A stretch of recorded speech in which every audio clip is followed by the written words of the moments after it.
She'll be back.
The song Michael Row Your Boat Ashore means freed slaves would sing this song as they rowed their boats across Station Creek to the island of St. Helena. This song was a rejoicing and worship to their God for their newfound freedom that they found on the island. Good job. Your elementary band.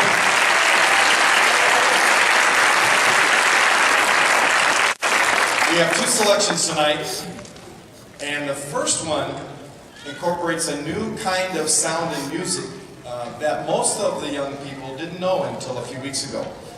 And that has to do with incorporating three-part harmony. How many of you were here for the Christmas show? Good. You, of course, were here. And the songs that they played all had the same melody and the same rhythm. So every note that the trumpets played, it was the same note that the flutes played and the same notes that the clarinets played. Tonight we're going to try a little experiment, and we're going to play a song that has three different parts being played by all the instruments. So it's a little difficult, challenging the ear for them, but it's a good learning experience. So I hope you'll enjoy it, and we'll tell you what that is in just a moment.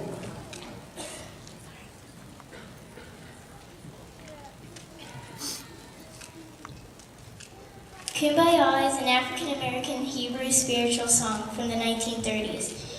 It enjoyed new popularity during the folk revival in 1960, and later became a standard campfire song sung by Christian organizations.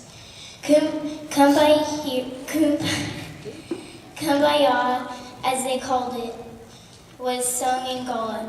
Gullah is dialect spoken from former slaves living in Sea Islands of South Carolina.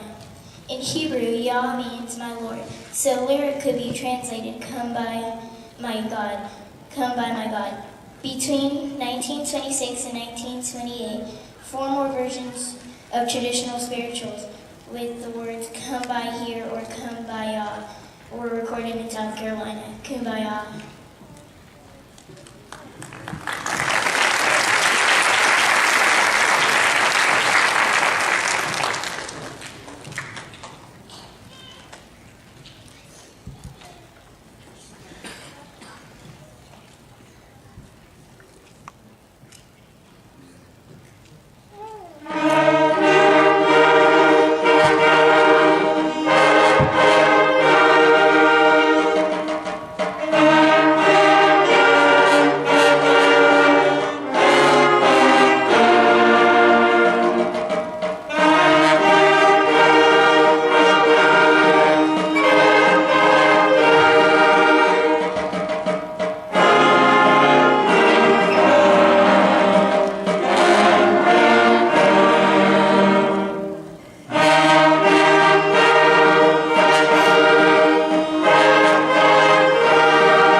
selection is even more difficult than that, in that it's an actual concert piece written more for middle school level, 7th and 8th graders. The children, I think, did an excellent job preparing over the last couple of months. This is one of those songs that not only incorporates different harmonies, but different rhythms. So there's one group that might be playing a melody while somebody else is playing a completely different part. So it's really hard for young ones to figure this one out. But they do a good job, and the name of this song you're all going to know, and so if you want to sing along with it, you're welcome. It's Amazing Grace.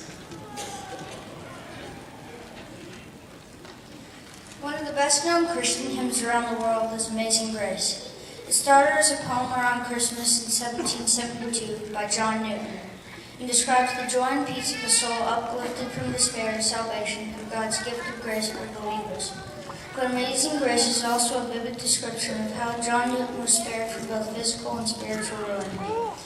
John Newton's life was full of the dangers, toils, and snares as he wrote Amazing Grace, and he believed he was repeatedly miraculously spared. On one occasion he was thrown from a horse, just missing a sharp row of spikes. Another time he arrived too late to board a small boat that was carrying his companions to a warship. As he watched from the shore, the boat will return, drowning all its passengers. Years later, on a hunting expedition in Africa, on a moonless night, Newton and his companions got lost in a swamp. Just when they thought they were going to die, the moon appeared and they were able to return safely. Such near-death experiences were common in Newton's life. John Newton, even though with his encounter with salvation, he was the captain of a slave ship.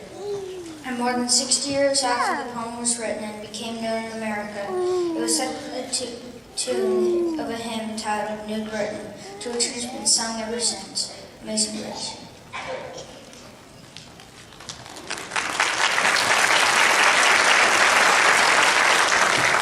I'd like to dedicate this song to our beloved principal, Mrs. LeBeck, who is a woman of great integrity and of amazing grace.